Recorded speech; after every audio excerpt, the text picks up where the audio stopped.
Carta aos Hebreus, capítulo 12, vamos ler do verso 1 ao verso 3. Portanto, também nós, visto que temos a rodear-nos tão grande nuvem de testemunhas, livremo-nos de todo o peso e de todo o pecado que tão firmemente se apega a nós e corramos com perseverança a carreira que nos está proposta, olhando firmemente para o autor e consumador da fé, Jesus, o qual, em troca da alegria que lhe estava proposta, suportou a cruz sem se importar com a vergonha, e agora está sentado à direita do trono de Deus. Portanto, pensem naquele que suportou tamanha oposição dos pecadores contra si mesmo, para que vocês não se cansem nem desanimem. Amém. Amado Espírito Santo, mais uma vez eu recorro a Ti, Senhor, para que Tu fales conosco. Que Tu, ó Deus, me use como Teu instrumento e que eu não seja empecilho para que esta palavra alcance os corações desses meus irmãos. Exorta-nos, ó Deus, conforme a Sua vontade. Endireita, ó Deus, os nossos passos conforme o Teu querer. Que ao sairmos desta casa nessa noite, ó Deus, saiamos daqui transformados, ó Deus, que os lugares mais escondidos da nossa alma sejam encontrados por Tua palavra, ó Deus. Sonda-nos, ó Deus, sonda-nos e vê se há em nós coisas que não Te agradam, ó Deus, e ajuda-nos, ó Deus, a sermos consertados. Em nome de Jesus Cristo eu Te peço. Amém. Queridos irmãos, Hebreus é de fato uma carta impressionante. Nós não sabemos ao certo quem foi o escritor dessa carta, mas, independente disso, as lições contidas nessa carta são, até hoje, de muita relevância e de uma importância indispensável para toda a igreja desse tempo presente, desse tempo atual. Se nós voltarmos um pouco às páginas da Bíblia, nós veremos no capítulo 10 fortes recomendações do autor para que seus destinatários fossem perseverantes. E no capítulo 11 nós vemos o desenrolar de um grande pergaminho de nomes de homens que são considerados heróis da fé, homens que marcaram tão profundamente a história que seus nomes foram escritos na Bíblia. E aqui, meus amados irmãos, amada igreja, no capítulo 12, são apresentados esses nomes, esses homens, como uma nuvem de testemunhas a assistirem à corrida dos cristãos. E apenas aqui, irmãos, para pegarmos o fio da meada, nós devemos saber que os primeiros leitores desta carta estavam passando por grande provação. E muitos, já não suportando mais as perseguições, estavam quase a ponto de abandonar tudo, deixar a igreja, deixar de seguir a Cristo e voltar à velha vida.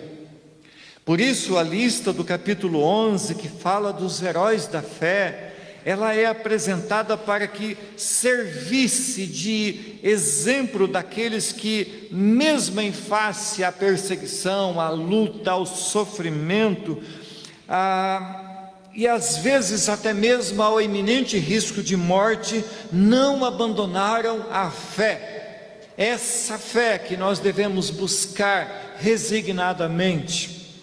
Irmãos, todo cristão que se preze já passou, ou irá passar por alguma provação, mas alguns por não estarem ainda maduros, ou por serem novos na fé, acabam depositando muitas vezes, a culpa destas provações nos ombros do cristianismo. Mas quase sempre, irmãos, tal situação apenas acaba por revelar que muitos e muitos cristãos que estão nas igrejas realmente não tiveram ainda uma firme experiência com Cristo. ou que não estão sendo ensinados corretamente sobre o que é ser cristão e os riscos que isso pode trazer a cada um. Essas pessoas, irmãos, que às vezes ainda estão muito frágeis na fé, muitas vezes entram pelas portas das igrejas, amparados, como disse aqui há poucos dias o irmão Raul, amparados por uma promessa de uma vida mais próspera, de uma vida mais feliz, mais tranquila, e quando chega a prova, essa prova chega para diferenciar quem é palha e quem é ouro, e estes, por não estarem ainda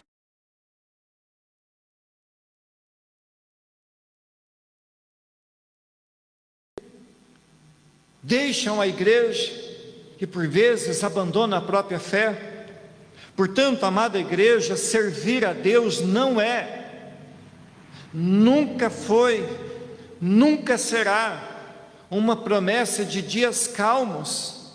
Pelo contrário, amados, Jesus, Ele mesmo falou aos seus discípulos que estavam sendo enviados estes ao meio de lobos. E é exatamente isso, meus irmãos, todos que querem servir a Deus verdadeiramente, poderão passar pelo perigo constante de estar na mira daqueles que controlam este mundo tenebroso. Ouvir tal coisa não deve fazer, irmãos, que nós nos sintamos assim desmotivados, não deve fazer que nós nos sintamos a ponto de desistir. Pelo contrário, amada igreja, deve servir para que ainda mais nos fortaleçamos, ainda mais queiramos buscar nas palavras desse livro que foi trazido até nós, buscar nele ainda mais ânimo, mais desejo de correr com firmeza a corrida da vida cristã, sem desanimar e sem parar e sem olhar para trás. O nosso alvo é Cristo e olhamos para Ele. Então surge uma pergunta no meu coração, e creio que no seu coração, se não agora, mas já surgiu um dia, e talvez surja ainda mais à frente: como é possível suportarmos tamanha provação e continuarmos nesse caminho? Vejam, irmãos, os muitos heróis da fé, dos quais fala o capítulo 11, são a prova de que isso é possível. Em Cristo podemos ser vencedores, ou como a própria palavra nos garante, mais que vencedores. Um dia, meus irmãos, nós cruzaremos a linha de chegada e receberemos na glória eterna a coroa que está reservada para todos os santos, eleitos e escolhidos de Deus. Repito, irmãos, aqui uma expressão que falei dia destes, no final de um culto aqui nessa igreja: ei, a igreja, levante-se, anime-se, vamos em frente. Creia, amados, que o autor bíblico dessa carta esperava dos seus leitores originais isso que eu estou falando agora, que devemos nos animar, nos devemos fortalecer, e creio, irmãos, que esse mesmo pensamento de que devemos ir em frente era o pensamento daquele autor naquela época, naquele momento de luta e de provação. Feita então essa breve introdução, o primeiro ponto, irmãos, é que Cristo é o nosso exemplo. Enquanto a minha esposa orava, ela falou que Cristo Ele é o exemplo, que Cristo é aquele para quem olhamos, que Cristo é aquele que serve para nós como modelo de bom comportamento. Dia destes ouvimos aqui na igreja uma mensagem onde Tiago e João garantiram a Jesus que podiam beber do mesmo cálice dele e passar pelo mesmo batismo que ele, embora Tiago e João não soubessem o que pediam. E depois do advento do Pentecostes e serem eles cheios do Espírito Santo, aí sim eles estavam prontos a passar pelos sofrimentos sem nunca, jamais negarem a Cristo ou desistir de sua missão de serem servos de Deus.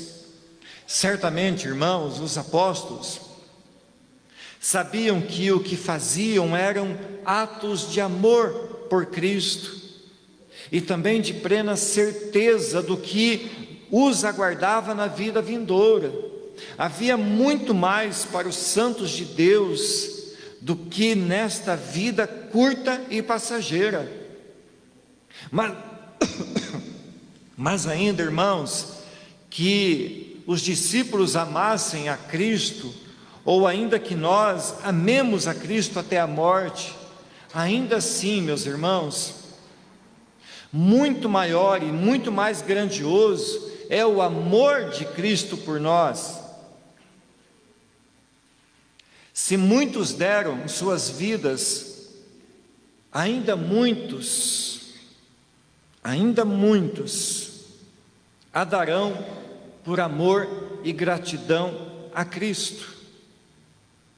Cristo, por outro lado, irmãos, não tinha nada a ganhar. Aliás, Cristo deixou tudo. Cristo esvaziou-se de sua glória. O que eu estou dizendo, irmãos, é que muitos deixaram aquilo que tinham aqui para servir a Cristo. Muitos ainda hoje deixam aquilo que têm para servir a Cristo. Mas isso é nada. Deixar o que temos aqui não significa nada. Cristo, por outro lado, ele esvaziou-se da sua glória, ele deixou a glória, ele deixou tudo para enfrentar atroz sofrimento para que nós fôssemos salvos. Cristo simplesmente abriu mão de si mesmo, de sua glória, de sua majestade, fazendo-se homem para, como homem, morrer a nossa morte, carregar a nossa cruz.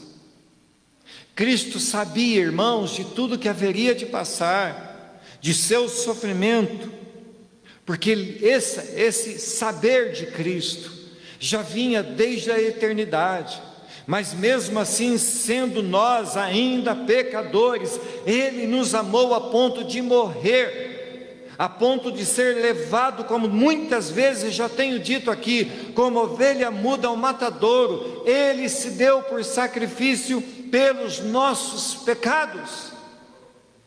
E dentro de alguns dias, irmãos, nós estaremos assistindo aos Jogos Olímpicos de 2021, onde muitos darão tudo de si para subir ao lugar mais alto do pódio. Muitos desses, se não a maioria, se inspiraram em outros que antes deles também foram atletas, subiram aos pódios, mostraram e foram exemplos de heróis olímpicos. Então, irmãos, vendo nós o exemplo de Cristo e de tantos outros que não voltaram atrás, que correram a corrida resolutamente até o final, nós devemos olhar para estes, nos inspirar nestes, sobretudo em Cristo, e olhar para frente, olhar para Cristo, autor e consumador da nossa fé, porque Ele é o alvo da nossa fé, Cristo é o alvo do nosso destino. Versículo 1, irmãos, diz assim: portanto, também nós, visto que temos a rodear-nos tão grande nuvem de testemunhas, livremo-nos de todo o peso e do pecado que tão firmemente se apega a nós, e corramos com perseverança a carreira que nos está proposta. Amados irmãos, a primeira coisa que devemos prestar atenção é nesta palavra chamada portanto. E com este portanto, que o autor bíblico está ligando todos os testemunhos dos heróis da fé a nós. Ou seja, irmãos, ele está dizendo: se eles venceram, nós também podemos vencer. Mas percebam, amados irmãos, isso não é uma frase de efeito ou de autoajuda, é muito mais uma exortação para que fujamos de todo e qualquer pensamento de desânimo. Esse portanto está dizendo: uma nuvem de testemunhas morreu, sofreu. Houve um Cristo que se esvaziou-se de sua glória e morreu numa cruz. Portanto, você também pode, e você também pode inclusive ter de passar pelos sofrimentos que eles passaram. Dia destes, meus irmãos, escrevi um pensamento a partir de uma frase que dizia assim: Davi não saiu de casa para matar um gigante, Davi saiu de casa para entregar pão e queijo. E é exatamente isso, meus irmãos, nós devemos sair de nossas casas todos os dias para fazer aquilo que nos é necessário, e ao mesmo tempo estarmos prontos para em todo tempo servirmos a Deus, seja qual for a razão do embate que venha contra nós. Vivemos a nossa vida no cotidiano, servindo a Deus e estando pronto, como diz a palavra, a dar ao mundo a resposta da razão da nossa fé. Ou nós somos cristãos integralmente, ou devemos abandonar de vez. Se Davi venceu o gigante, meus irmãos, ele venceu porque foi contra ele em nome do Senhor dos exércitos. Se os grandes heróis da fé venceram também porque eles tinham no coração vencer em nome de Deus. Era em Deus que eles buscavam suas forças.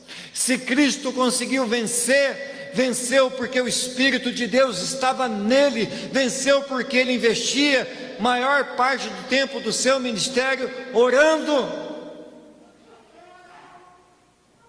A igreja do nosso tempo precisa se despertar, porque se ela não despertar, não vencerá.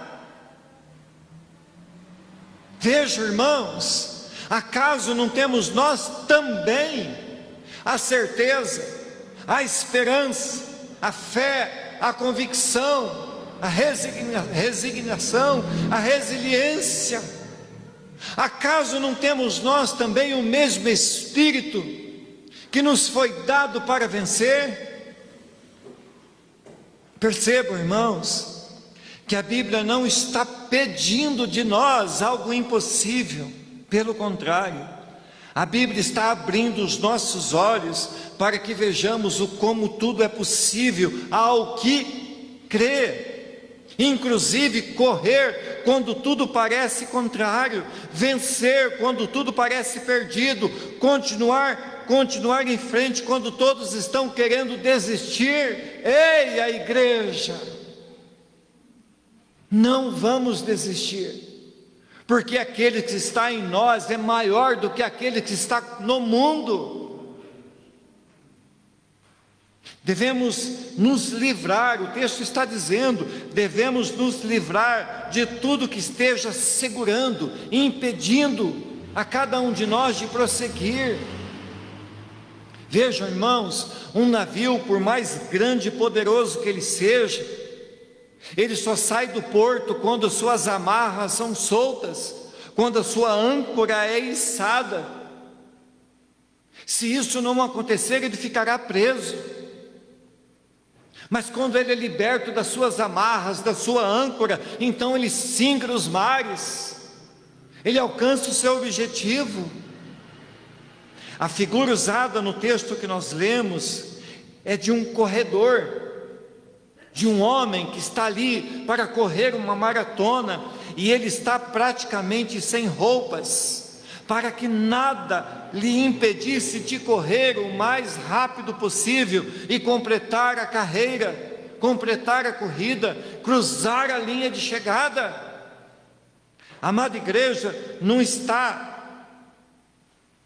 claro de que tipo de pecado o escritor está falando, quando ele fala que devemos nos livrar de todo pecado que tenazmente quer se grudar em nós.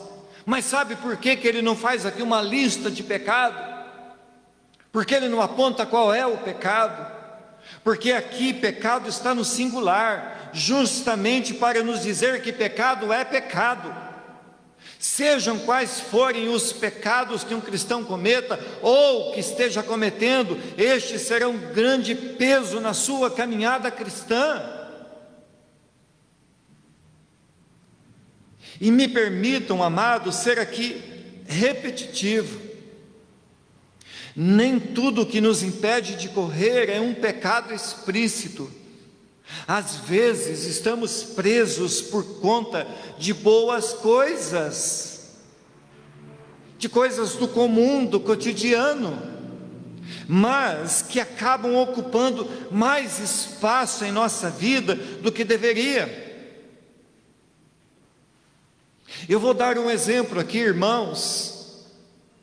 Imaginem vocês que pessoas cristãs, membros de uma igreja, trabalhem a semana inteira, como todos nós aqui, trabalhamos a semana inteira para ganhar dinheiro.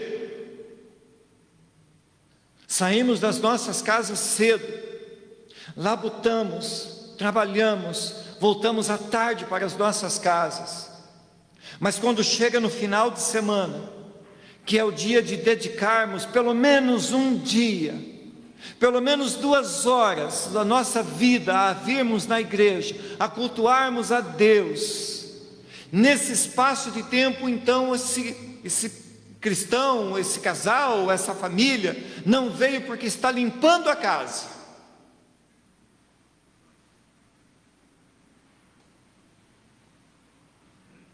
ou porque foi fazer uma outra atividade qualquer. Eu não estou dizendo, irmãos, que isso esporadicamente é pecado, que é errado, mas se isso vira rotina, é pecado, irmãos, é errado, porque o dinheiro, no final das contas, que é a causa de trabalhar, se tornou a coisa mais importante, e não investir um tempo da vida para servir a Deus, para ouvir a palavra, para vir à igreja louvar e bendizer o nome do Senhor. Perceba, irmãos, que isso é um tema sensível, mas que muitas pessoas pecam por darem mais importância a pequenas coisas importantes, mas que não são urgentes. Urgente é servir a Deus, é dedicar a nossa vida a Deus, pelo menos 2 horas num domingo à noite. Meus irmãos, eu tenho a impressão que a Bíblia esteja alertando muitos e muitos cristãos que possam estar a ponto de fracassar na corrida por causa de tantos fardos que carregam sobre si. Ou, em outras palavras, muitos cristãos estão a ponto de abandonar a fé sem mesmo se darem conta disso. Certa vez eu falei aqui na igreja que às vezes nós nos transformamos num boneco de piche,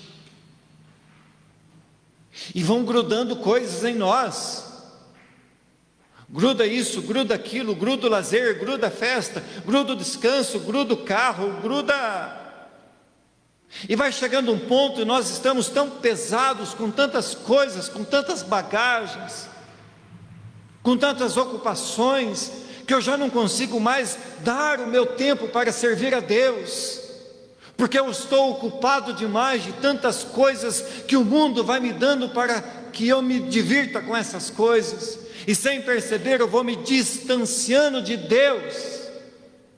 Isso é o que a Bíblia chama de apostasia. Queridos irmãos, assim como a corça anseia pelas águas, devemos nós ansiar pela presença de Deus, pela vida cristã. Mas para isso não podemos deixar que costumes do mundo venham ocupando e se tornando hóspedes permanentes em nossos corações e ocupem o espaço que deveria ser somente de Deus. Cristo, Ele já nos libertou, meus irmãos, de todo o pecado que fazia nos distanciar de Deus. Cristo já pagou a nossa dívida.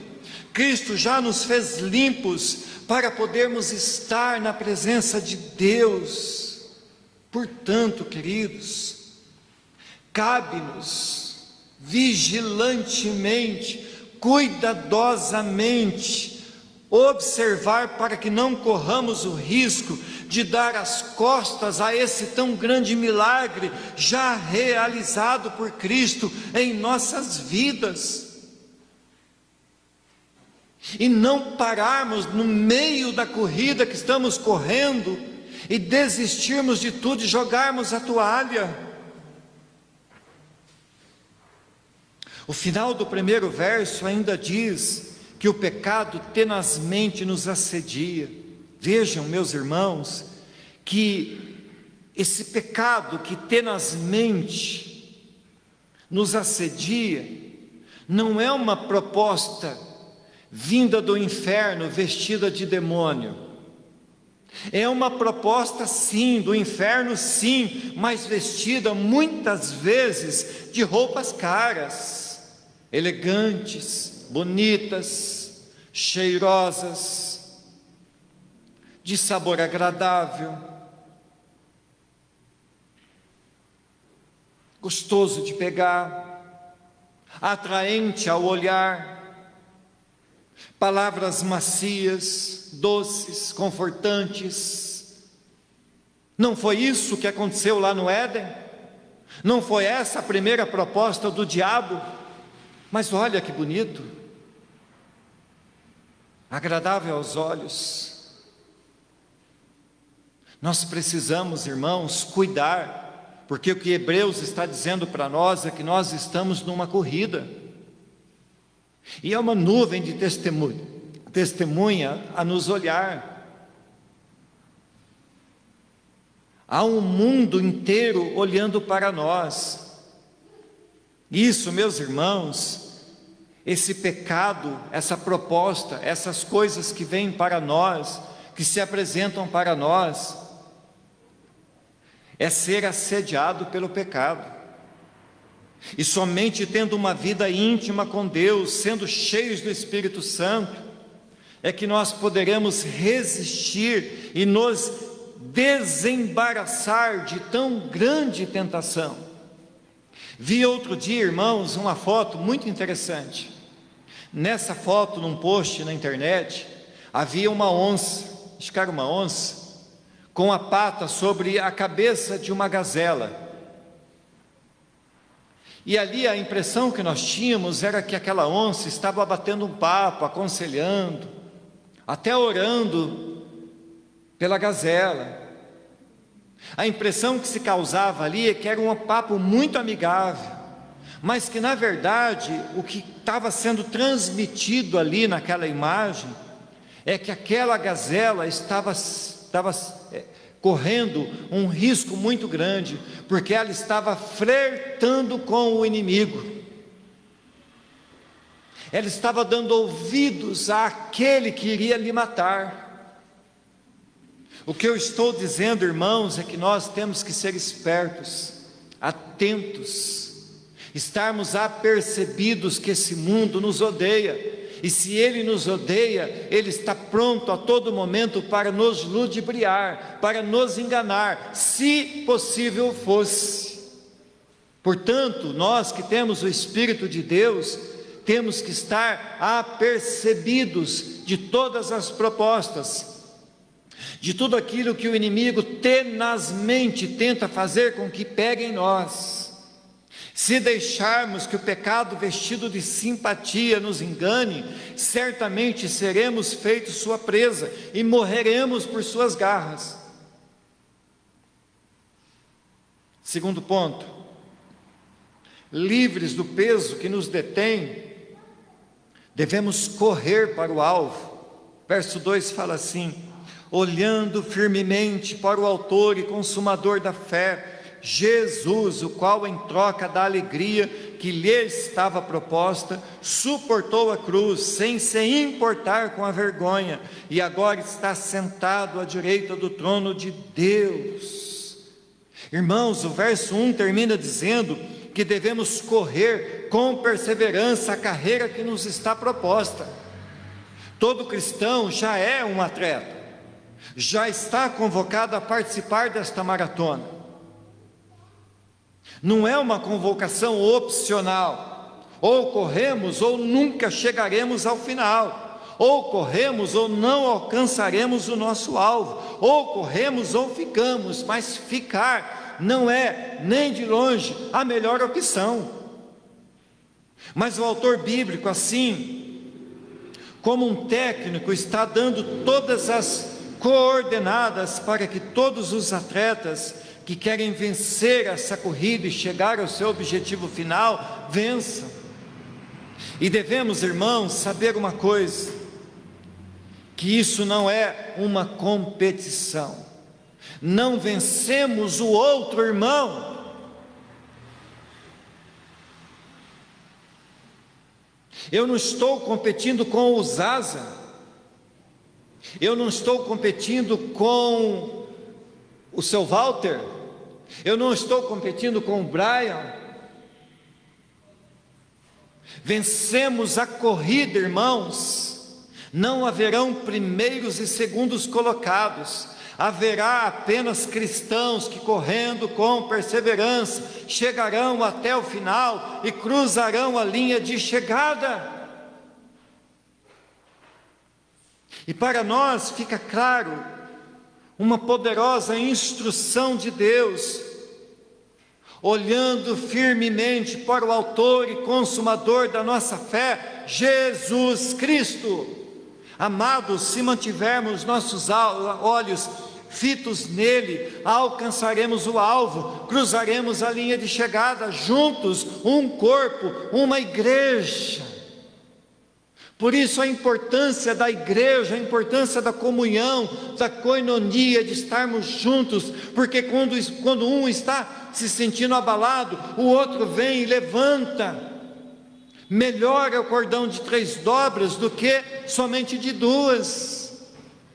Se estamos juntos na igreja, um ajuda o outro e Cristo nos sustenta, Cristo é a nossa força. Nossos heróis aqui do capítulo 11, tinha um único alvo, irmãos, e esse alvo era Cristo. Por isso eles chegaram ao final da sua carreira e seus nomes foram escritos na Bíblia. Creio, irmãos, que podemos fazer aqui dessas palavras que eu falei até agora algumas considerações. Se já sabemos que todos nós estamos nesta pista de corrida, numa maratona espiritual, como então devemos nos comportar no meio da corrida para que não venhamos a tropeçar, cair e até desistir? Vejam, meus irmãos, que diferente das pistas de corridas modernas, olímpicas, a nossa corrida não acontece em pistas lisinhas. Pelo contrário, irmãos, haverão obstáculos esses pelos quais deveremos passar, e alguns serão difíceis demais, outros nem tanto, mas nem os menores, nem os maiores poderão ser para nós impossíveis, porque se estivermos em Cristo venceremos. Quantas vezes, irmãos, temos visto pessoas distantes da igreja e dos costumes cristãos, por terem olhado mais para os lados, do que para o alvo, que era Cristo. Quando Paulo fala assim, olhando para Cristo, autor e consumador da nossa fé, Paulo está dizendo assim: não olhe para o defeito do seu irmão, não olhe para o lado, não se preocupe com o que está acontecendo nas laterais, fite teus olhos em Cristo, porque Cristo é a razão da nossa fé, Cristo é o Senhor da nossa vida, Cristo é o corredor da nossa esperança. E aqui, irmãos, diante deste pensamento, quero ponderar em outros dois pensamentos. Uns caem porque ao olhar para os lados, veem as multidões gritando seus nomes, elevando seus egos.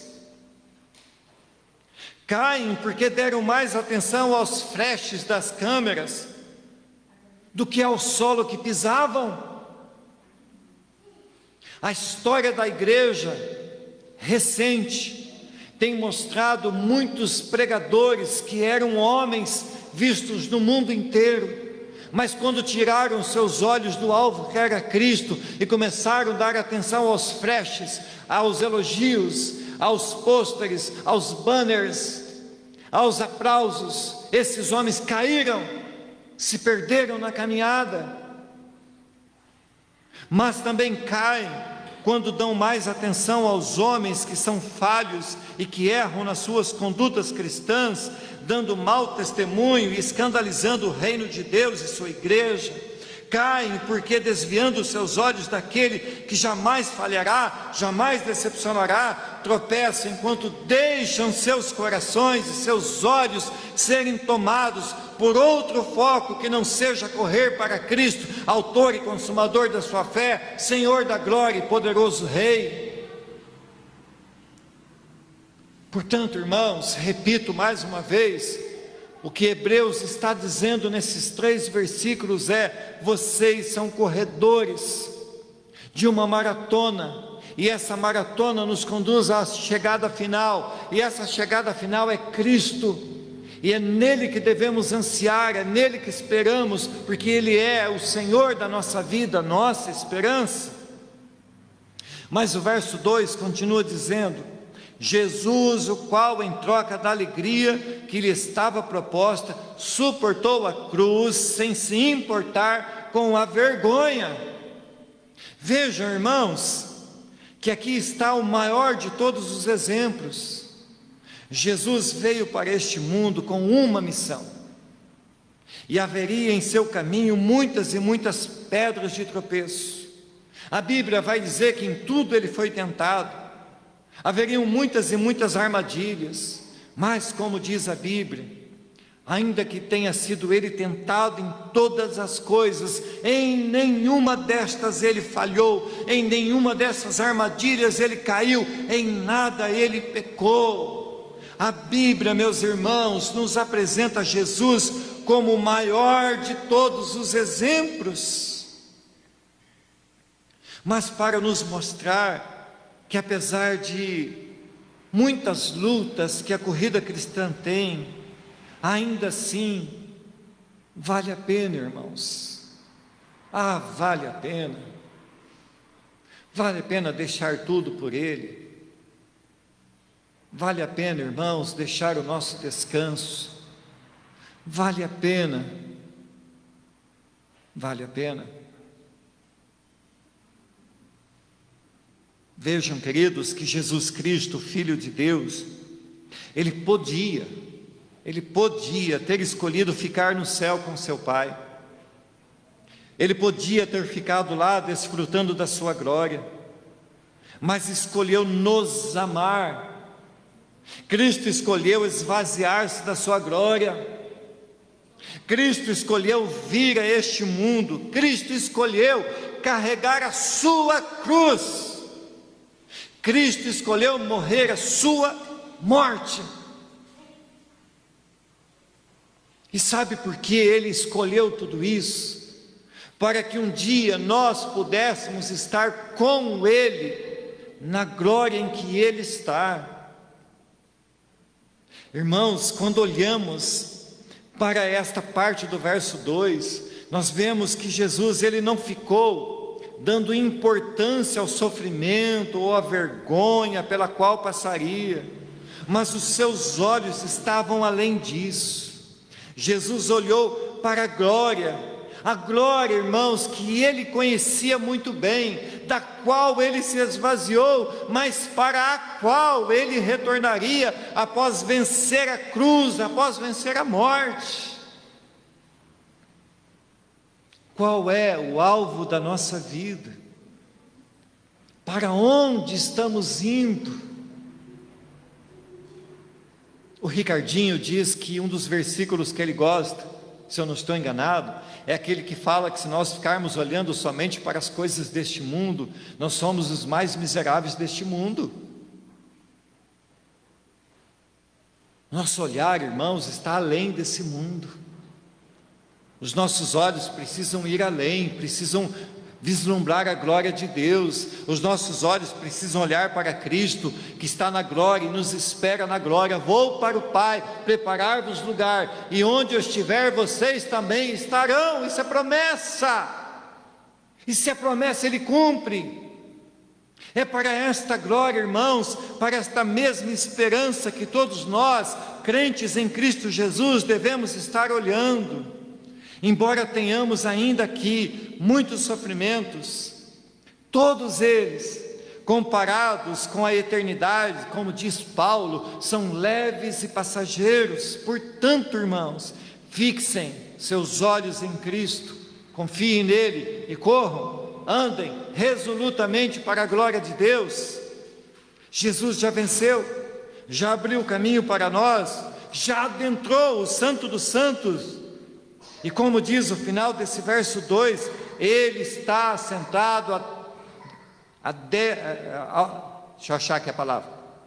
Ele está sentado à destra do trono de Deus, e nos aguarda e nos espera. Amém, irmãos? Terceiro ponto: no meio de todas essas confusões, de todos os sofrimentos, há uma palavra de consolo para nós. O autor bíblico, consciente desses sofrimentos pelos quais estavam passando os destinatários da sua carta, ele traz à memória o sofrer de Cristo para que todos fossem consolados em seus próprios sofrimentos. Verso 3 diz assim: portanto, pensem naquele que suportou tamanha oposição dos pecadores contra si mesmo, para que vocês não se cansem nem desanimem. Vejam, irmãos, na maioria das versões o verso começa com a palavra considerai, ou como lemos, pensem. Nos originais significa fazer conta, ver atentamente todos os detalhes da grande vitória de Cristo, que a despeito de todas as provações, de todas as tentações, de todo o sofrimento, venceu, irmãos, cumpriu a sua missão. Amada igreja, Cristo é, sem dúvida, o único alvo para o qual devemos olhar. Quando nós desviamos nossos olhos de Cristo, ainda que seja, irmãos, apenas um pouquinho, já estamos errando o alvo. Já estamos, irmãos, em risco iminente de pecado.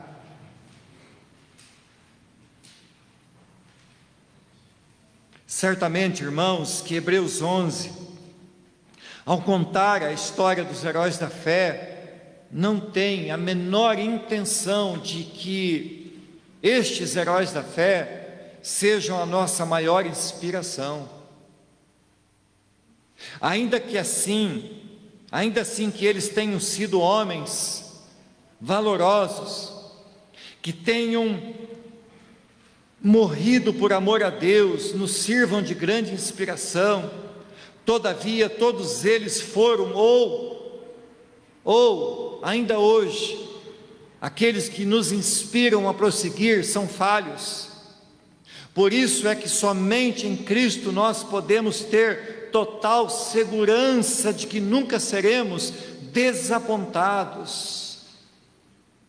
Mas o que fazer, irmãos, nos dias em que nada parece que nos ajuda? Irmãos, haverão dias que nos sentiremos cansados demais para continuar. E o que nós faremos nesses dias, irmãos? Jesus disse assim: dá a sua mochila pesada para mim, dá o seu fardo pesado para mim, deixa que eu carrego o seu fardo, pega do meu que é leve. Quando nos sentimos, amados irmãos, abalados, cansados, a ponto de desanimar, devemos buscar pelo socorro de Cristo e lançar sobre Ele tudo aquilo que nos pesa e tomar dele o fardo da esperança, da vontade de prosseguir, do ânimo, da coragem, para continuar a nossa jornada. Irmãos, é preciso de tempos em tempos nós pararmos, examinarmos a nossa vida para ver se não há coisas apegadas em nós, coisas que estão nos impedindo de correr, coisas que estão nos impedindo de fluir melhor, coisas que estão nos impedindo de amar mais a Deus, de amar mais os irmãos, de amar mais a igreja, de ter mais desejo de servir a Deus. Queridos irmãos, o que eu estou dizendo não são palavras para encher um esboço de sermão, o que eu estou dizendo é realidade. Todos nós dessa igreja, inclusive eu, um dia já se sentiu cansado demais, a ponto de chutar o pau da barraca. Ou eu estou sozinho? Todos nós, irmãos, quando esse homem ou essa mulher escreveu a carta aos Hebreus, ele escreveu para um povo que estava a ponto de parar, de desanimar, de esquecer a jornada, de sair da corrida, de jogar a toalha, de voltar-se para a velha vida. E se isso aconteceu com aquele povo, acontece hoje, e pode acontecer momentaneamente em nossos dias, algum dia da nossa vida. Então nós corremos para Cristo, e Ele nos reanima, e Ele nos fortalece. Por isso a importância de uma vida com Deus, de uma vida lado a lado com esses irmãos, de uma vida firmada, irmãos, em Cristo, porque em Cristo as nossas baterias estão carregadas. Para concluir, irmãos, o Evangelho de Cristo, ele é diferente de toda religião justamente por não trazer sobre nós o fardo da religiosidade, o peso de ter uma religião. Servir a Deus é algo leve, servir a Deus é algo prazeroso. Ainda que hajam, meus amados irmãos, percalços, ainda que no meio dessa corrida surjam pedras pelo caminho, mas se estivermos com os nossos olhos em Cristo, se o alvo final da nossa vida for Cristo, seremos nele mais do que vencedores, seremos nele aqueles que rompem as barreiras, aqueles que não dão ouvidos aos boatos, aqueles que não ficam prestando atenção no pecado do outro irmão, em vez de olhar para si mesmo. Se olharmos para Cristo, meus irmãos, nós seremos fortalecidos a tal ponto de emprestarmos de Paulo a frase que diz assim: combati o bom combate, completei a carreira, guardei a fé. Portanto, amada igreja, leia esse texto de Hebreus na sua casa, leia mais uma vez, Olhe para esses 3 versículos e percebam o quanto Deus está falando conosco nessa noite, o quanto Deus espera de nós uma reação, um levantar de olhos, um olhar para aquele que pode nos socorrer em todos os momentos. É em meio a essa pandemia, meus irmãos, que, como eu disse um outro dia, Deus está balançando a nossa cama e falando: levanta, moço, desperta tu que dormes, e eu te fortalecerei. Amém, igreja?